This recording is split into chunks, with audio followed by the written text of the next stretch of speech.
We are officially back, ladies and gentlemen. What is going on? Welcome back.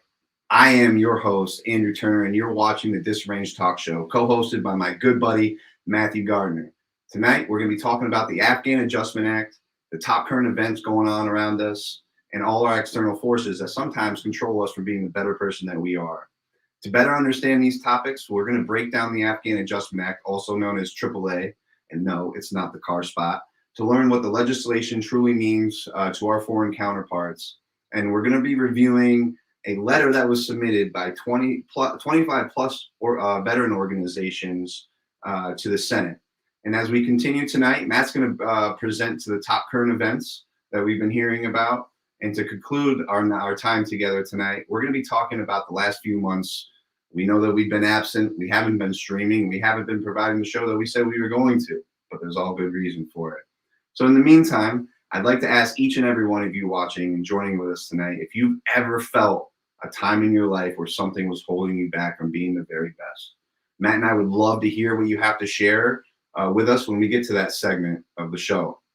So welcome back, ladies and gentlemen. So without further ado, thanks for joining us, and it's time to rock and roll. Ladies and gentlemen, you are now tuned in to Disarranged Talk Show. Joining you live from Be More in the D, your hosts, Matt and Andrew. Please like, subscribe, and comment. All right. So what we're going to do first is we have a clip that I found that kind of breaks down the Afghan Adjustment Act. It's about a 2 to 3 minute clip, but I think it's going to give everybody and all our viewers a good idea of kind of what we're going to be reviewing moving forward. So Matt, can you get that bad boy playing for us? Refugees who made it to the U.S. after their birth country had fallen to Taliban control are now at risk of being sent back. However, there is legislation that could prevent this from happening, but right now it is stuck in the Senate. This next story is about the local push for the Afghan Adjustment Act. On August 30th of last year, the United States ended its nearly 20-year-long occupation in Afghanistan after the Taliban had taken back control. The U.S. left behind millions of Afghans desperate to flee, but also evacuated thousands. Zainab Husseini was one of those thousands. When we entered the airport and we got into the car, I was feeling that that's the end and I'm safe together with my family. Now, after being settled in the U.S. for over a year, Husseini is at risk of being deported because she's here on humanitarian parole. There's just this 2-year window.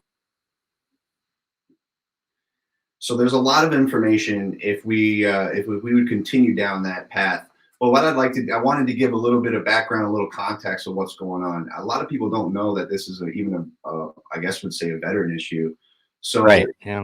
I'd like to really, I'm going to read verbatim the letter that was wrote to the Senate and where it's actually held up.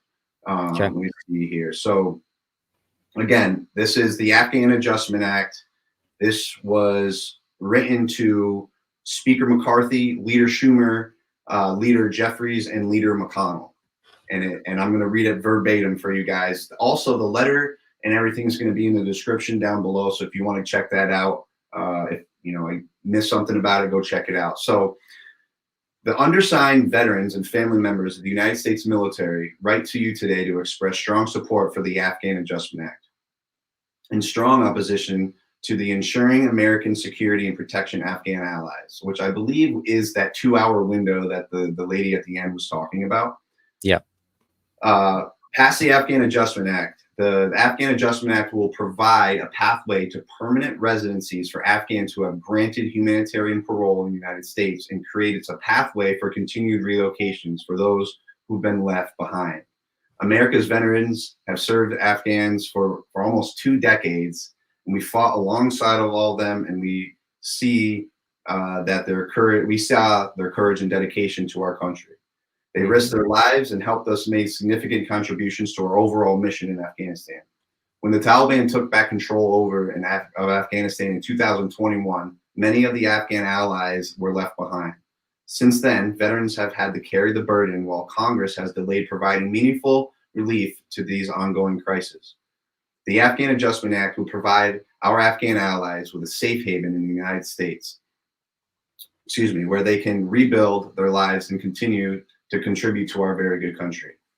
We call on Congress to pass legislation that would allow Afghan parolees who are being evacuated from Afghanistan to have the opportunity to seek lawful permanent residence here in the United States.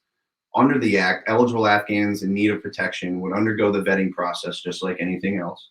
And during the adjustment application process, their status adjustment would then take place, so they can rebuild their lives in a relatively safe, stable environment here in the United States. So I'm going to go over, so that's the letter that was wrote to the Senate, and it's actually held up there. So I'm going to go through a couple. There's about 5 or 6 subcategories under that, which are going to be in the description below, so you can go and educate yourself. I'm just going to give the names of each part of it. So in the act, you'll have the humanitarian protection, and that's got a list of all the things that includes. You're going to have special immigration pathways, which I kind of touched on that. It's going to kind of streamline and fast track people that fall under this category. You also have temporary protection status. You are going to have social service and integration support. So let's get them acclimated to our country. Let's get them the resources they need. And lastly, there's going to be the advocates and assistants, and that's where they're going to kind of work together. So I do have to ask your opinion on this, Matt. We haven't really talked about it too much other than kind of a little bit of planning the show. What do you feel that we owe our 20-year Afghan counterparts that have helped us, been in years and eyes? Yeah, to me, it's a no-brainer that we owe it to them to provide a safe place and a refuge. I mean, we see it every day with, the border crisis down on the southern borders and now moving north. And, we say we need to make this place a safe haven for people to come, trying to find refuge, build a better life. Well, we've been in these people's country for over 20 years. We promised them that we would give them a better life and get them a better way to live. Some of them don't have the option of going back because of the Taliban, or their family's been killed because of the Taliban. They've helped us and their family's been killed because of us, So we absolutely, no question, owe it to these Afghan refugees to do the vetting process properly, right? Sure. And provide them an opportunity to build and start a new life. What I think a lot of people, I know a lot of the people watching that we know personally may not know this story. But you remember Yoda. We called him Yoda, one of our interpreters. Now, you're might have to help me with some of this story, but for this story, the Afghan Adjustment Act has hit home for us, just for the simple fact that we had both our interpreters being threatened.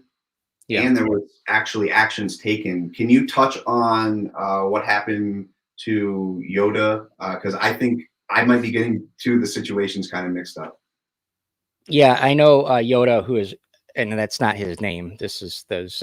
It's a name that affectionate, right? Affectionate name given to him by us Marines. But I think it was because he was small. Yeah. I don't know, but his family was actually executed while we were in Afghanistan due to the fact that he was helping us as an interpreter. From what I remember, and I don't quote me exactly on this, I remember being told while we were out there that we had this place called the Soak Lot. It was right in front of the entrance to our base, and we had a lot of Afghan drivers who would bring in products. Basically, they were made to stay in the Soak Lot area for a certain amount of time to make sure that they didn't have explosive devices. Well, one of the drivers requested to speak to him and actually had a video. I don't know if it was the actual, murders or killing act, or if someone was talking to him, telling him. But I remember specifically that, he came back when we came back to the Hooches that night and was talking about it, and he didn't have anywhere to go. His family was murdered. I believe it's very important for us to highlight these little things and stories because, again, like I said,